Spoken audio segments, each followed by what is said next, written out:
So earlier we had a great interview between Sir Paul McCartney and John Lennon's youngest son, Sean. Today would have been John Lennon's 80th birthday, and we can bring those two things together now. Barry is joining us from Paynton, Barry Palmer.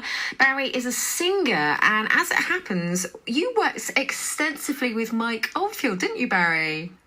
Hi, Caroline. Hello. Yeah, I did in the 80s mainly, and I was kind of picked up by Oldfield in a manner of speaking, because prior to working with Oldfield, I'd worked with a German prog rock band called Triumvirate, who had a lot of success in America and Germany and Europe.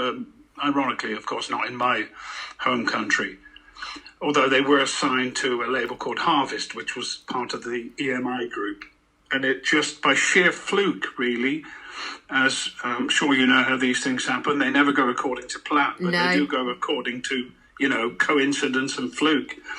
Oldfield was on a tour of Germany and Europe in, I think, 1980 or 81. And somebody who happened to be a friend of mine, was previously a manager of the Triumvirate prog rock band, put on an album on which I was singing.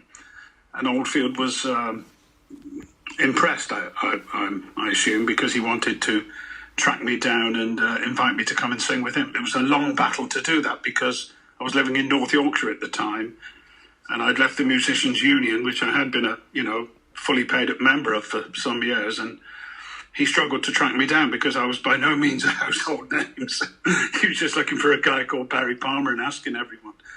But yeah, I eventually sang on the Discovery album. We had a hit single with Crime of Passion. Again, they were more successful in Europe than in the UK. Crime of Passion was a kind of a minor hit, I think top 50 or top 60. But the Discovery album was successful, particularly in Germany. And then I did a big tour with him after that, and spent a couple of years hanging out with him, really. It was good. Well, it was, in career terms, and simple sort of recognition terms and best bang for your buck, it was my best period. If I'm totally honest, Caroline, musically, I'm not the biggest Mike Oldfield fan. That Really? Sounds awful, doesn't it? Well, no. After he hunted you down, especially. No, don't get me wrong. Tubular Bells was a classic album. It was. I mean, it was such a new thing. But I hadn't really heard it when he phoned me, and even when he phoned me up in Yorkshire, I didn't believe it was him, and I think he assumed that I'd know more about him. But all I knew at that time, this was the early 80s, was that he'd released Tubular Bells. I didn't really know about it. I'd heard of his follow-ups, but I never played them. I didn't buy them. They weren't really on my kind of radar, although I admire him in many ways. But it's not my kind of music, really. It's I'm just being honest here.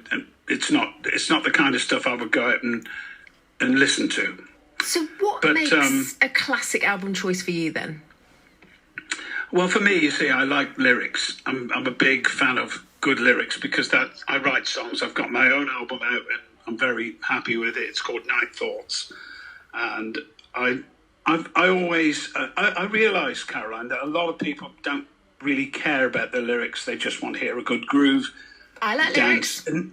Yeah, I love know lyrics. You do. I know you do. But a lot of people will buy a song for the tune and the groove and the melody and the hook, and not bother too much about the lyrics. And I get that too. That's absolutely fine. I'm not making any judgment here. I'm just giving a personal opinion on what matters to me, because I've always wanted to be a songwriter. And, well, I am a songwriter, but I've always found the lyrics to be, when people, for example, people talk about Burt Bacharach, don't they?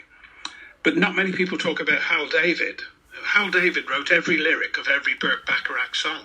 Really? The lyrics on Burt Bacharach, yeah. Burt Bacharach songs are some of the most beautiful contemporary songs of the 20th century, in my opinion. But Hal David wrote all the lyrics, but nobody ever mentions poor old Hal.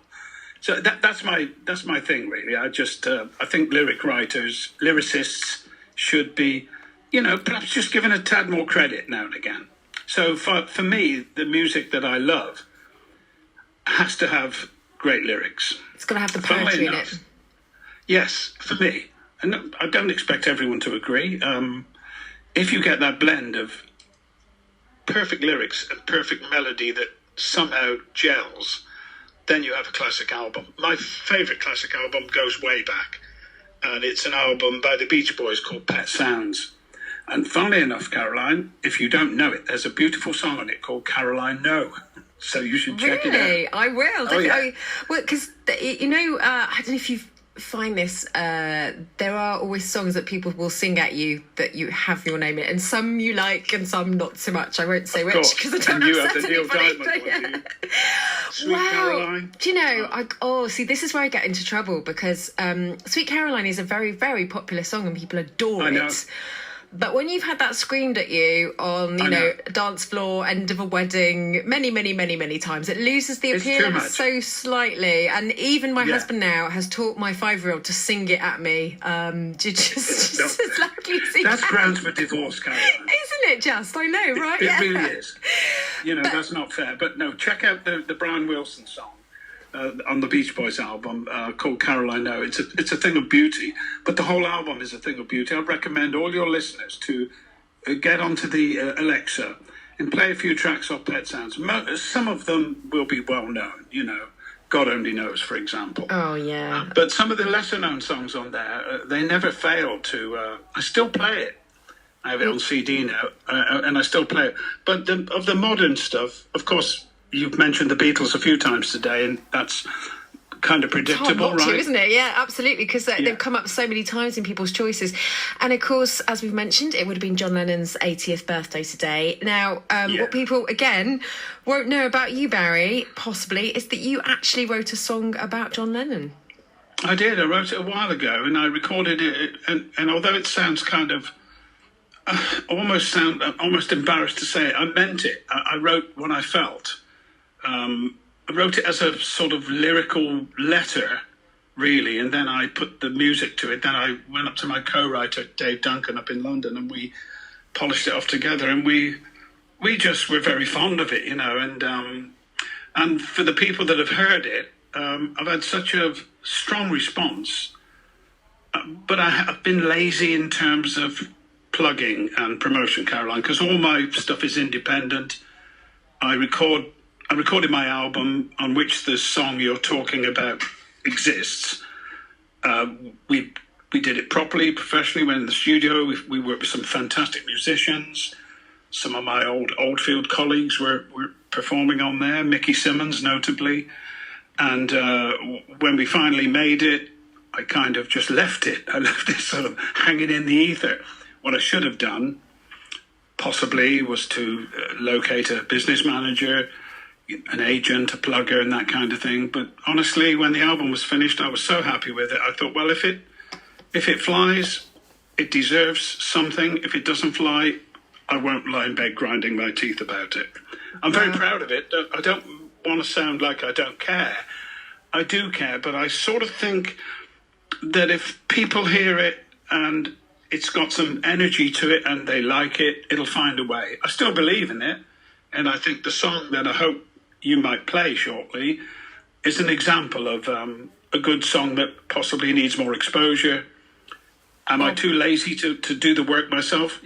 You probably, but I do. I still like the song very much, and it's my genuine tribute to John Lennon, who of course was probably my first musical hero, along with the other guys in that band. You have brought us full circle, Barry, on listening to albums, celebrating albums, and now a little bit of insight onto making albums as well. And yes, we will absolutely play out. It's been so wonderful chatting to you today, Barry, and we should play out, I think, with the song that you wrote about John. Shall I let you intro this? Well, thank you, Caroline. Thank you for calling me. It's a pleasure to talk to you too. It's a lovely show. I've enjoyed it, especially today. It's really been great. You've covered so many fascinating topics. I loved it, really did. This song is called Dear John by Barry Palmer. Thanks, Caroline. A pleasure. Barry, thank you very much. This is Dear John. Enjoy. It's BBC Radio Devon. Favourite albums. Keep them coming.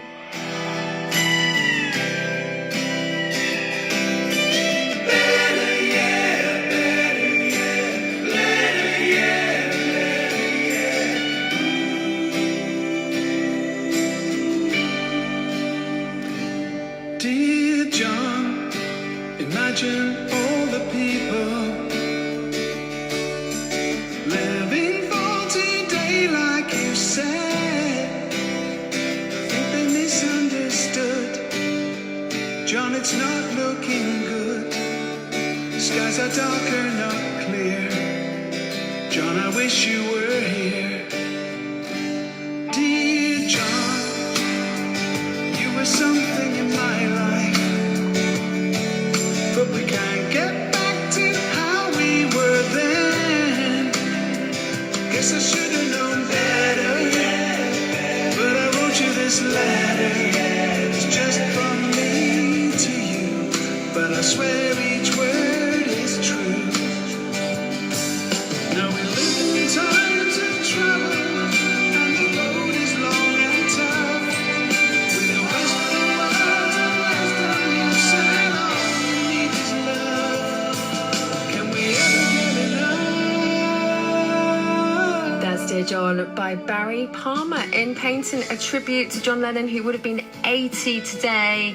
And we've covered everything from celebrating albums, first albums you bought, what it's like to make an album. Keep those suggestions coming. Classic albums on the show this afternoon for National Album Day. What are the seminal albums in your life? The ones that take you back to a very particular moment in your life. It might be starting school. It could be